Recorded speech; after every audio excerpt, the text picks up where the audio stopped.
Ambulance time. Good evening, everybody. This is Daimyo from Veil of the Ages, and for tonight I have planned, if the ambulances then cross past the streets allow me, I have prepared a very short video in which I would like to show you essentially the three types of gladiators that we will have in the arena. And I mean three types in the sense of how they look and what type of assets they represent on the field. So to show you what I mean, I can tell you how gladiators are born when they get onto the battlefield. So the first type of gladiator is this one that you see here.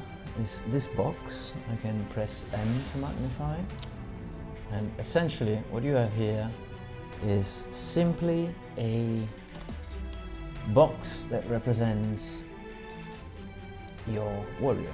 If you hover with the mouse over it, it says that it's a vampire courtier and it's on a monstrous revenant. This is a type of warrior and a type of mount that this warrior can be mounted on for the army of for the faction of the Vampire Covenant. So essentially it's just an indication of how large the model is. This is quite larger than your, let's say, than your average elf. It's a big vampire on a nasty creature, and it also tells you in which direction it's facing, because since it's just a block, a cube, you have to be able to understand whether it is looking in this direction, like the elf, or whether it's looking in this direction, like the orc. So that's why you have the icon for the army, for the Vampire Covenant over here.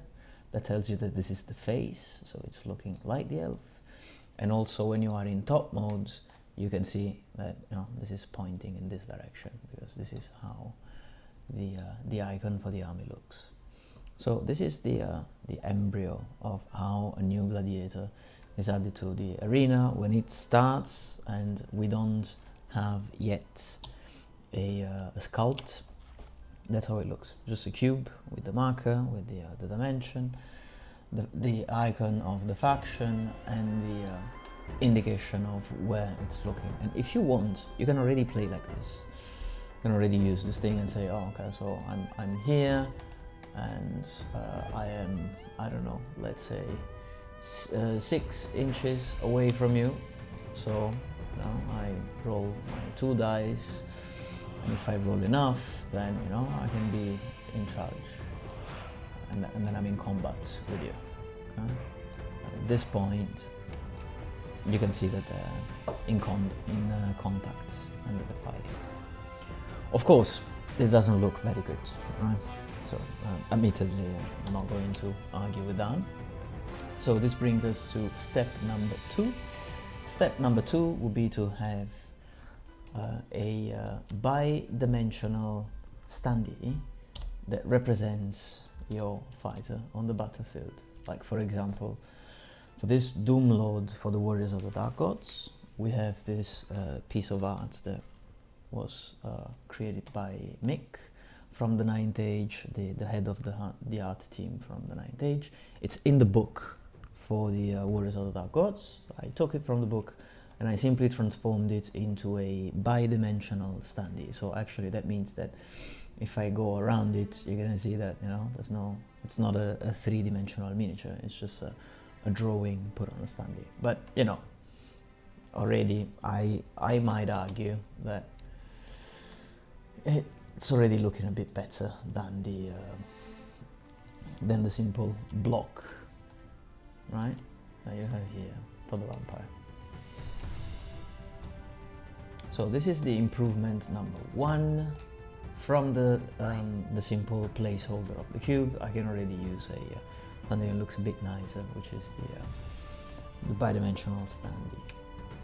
Now, just as I simply put the name of the warrior vampire courtier with the mount that it's on, the monstrous revenant, and that's it, I can also improve on that. And for example, I can give you a card that gives you all of the model rules for this other gladiator. So for example, in the case of the Doomlord, not only I have prepared the bidimensional standee that represents it on the battlefield, but you also have a bit of information on what type of special rules are connected to this miniature when it's fighting on the battlefield. Yeah?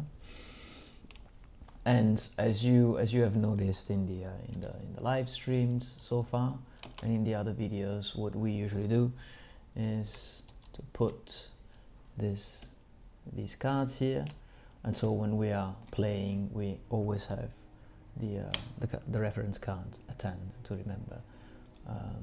You know, for example, okay, so I'm doing this number of attacks, and I'm attacking with a great weapon, so I'm going to modify the strength, like so.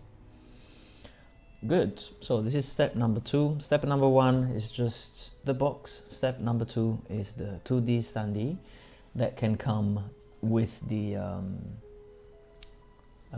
card that tells you what are the available rules. Step number 3 in terms of improvement would be to have a 3D miniature like this one here. This is sculpted on purpose for the right age. For a bit of the edges. This is representing a Kuulima's Deceiver, and this is taken from the art as inspiration from the I can show you here. This is the illustration for the Kuulima's Deceiver. It's in the legendary army book for the Demon Legions. Yeah? So as you see here, not only we can improve in terms of adding a miniature which is a 3D miniature that you can see from all angles, but we can also create cards that say a bit more compared to the bare minimum of what are the options that are chosen for this miniature. But for example, they include the entire profile, the same way that you have it on the armor book. You can have the specification of what these rules do. So for example, here you have Path of the Exiled. I'm supposing that you know what that means if you're playing with this miniature, but if I don't want to make that presupposition, I can also show you all the rules one by one. I can give you the options that we bought in terms of special equipment for this miniature with the rules, and as you've seen before, we can also add some art. We can represent as well the information for the spells, for example, and even from the general spells that you have in the rule book. Okay? So this is yet another improvement, and there's 2 final types of improvements that you can see. Let's say that you can see here. Which one are we going to choose? Well, let's stay with the Deceiver. I can give you, for example, the line of sight and movement tool. For example, this guy here has advance 5 and march 10 inches, as you see on the top, right? 5 and 10. And these are 5 and 10. Okay? These 2 concentric black large circles. And that means that if you want to know how far you can move with this guy when you are in the arena, for example, like so,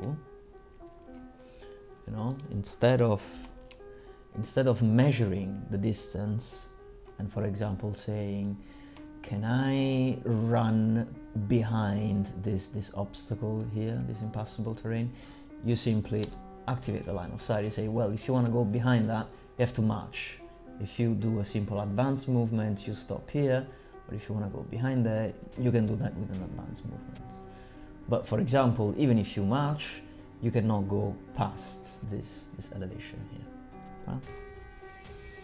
So that's the other type of miniature that you can have. It's the one that's 3D modeled, but it's not painted. Okay? So number 1, the block, just the box. Number 2, the bidimensional standee. Number 3, the miniature, which is not textured. It's just an unpainted miniature, let's say. And then, which one are we going to choose? Let's take this one. Okay. Then the final the final improvement on these miniatures is to have one that is not only sculpted and three-dimensional, but it's also textured, like this one here. Like this Dwarven King from Kegis Duras. The name has changed, it used to be Kegis Gavin. But essentially it's the East African inspired Ethiopian base. That's why it's a dwarf with a sword. Yeah, I know, but it's a specific type of sword. It has these roots in East Africa. It has this shape actually because you would use it to disarchen a mounted fighter. That's why it has this shape in here. And you know, that's a model that that is not only in 3D, but it's also textured. It's textured very nicely. It's a Crosslances model. And yeah, so that would be the three different types of well, four actually, 4 different types of miniature. The simple external bounding box with an indication of where it's looking and the appropriate size for the base. Then you can have the bidimensional standee. You can have the 3D miniature, which is unpainted, and then you can have the 3D miniature, which is painted. And as you see here, we are not obliged to only using 3D sculpted miniatures. Oops, it's not what I meant to do. That's what I meant to do. You can also have miniatures, like for example this one by Titanforge, which are painted. So this is an actual miniature that exists in real life. A friend of mine owns it. It's Klexer, that's why it's in the credits. Thank you for donating it to us. And this is a physically existing miniature that has been scanned and put into the game. Sculpted by Titanforge, painted by a professional company, and then you know, integrated into the game in its shape here. Okay. So these are the different types of miniature that we will have, and of course, for me, it's very easy to create miniatures like this one here. It doesn't require any, let's say, intellectual property clearance of rights, as it would be to include somebody else's design or even the art from the 9th age. It's done fairly quickly. It corresponds exactly to the prescribed dimension for the base that you would have in the 9th age, and it's giving you the information of where the miniature is looking, so you can effectively use it on the battlefield. Then you can have a 2-dimensional standee. You can have the 3D miniature, which is not painted. You can add useful tools like the line of sight, and of course, you know, you would have a different line of sight for the dwarf. As you see, the dwarf has an advanced movement of 3 and a march movement of 9, which is different from the demon, which has a 5 and a 10. So everyone has different characteristics. And then to go along, you have the possibility of using the cards either in the simple version, or you can have cards in the advanced version with the profile, all the numbers, the art from which the miniature was inspired, the special rules that are associated with the Dwarven holds in general, and the special combination of rules that we have for this gladiator. And here, as you see at the bottom, this was suggested by forum user Fnar. Hi Fnar, we miss you. Alright, last thing before we wrap up the video. Maybe you've seen this morning, this is the new thing that I worked on yesterday night. It's simply a die, a D8, a die with 8 faces, that you can use to randomize the gladiator that you're gonna use for your matches. So if you want, you can use a very complex procedure for the pairing of gladiators so that you can, you know, have fun with deciding who's gonna fight with whom against your opponent. But if you just wanna have a quick, uncomplicated match, you can take this die here and roll it and say, alright, so for the first player, it's gonna be Dwarven holds, this one here, you see that?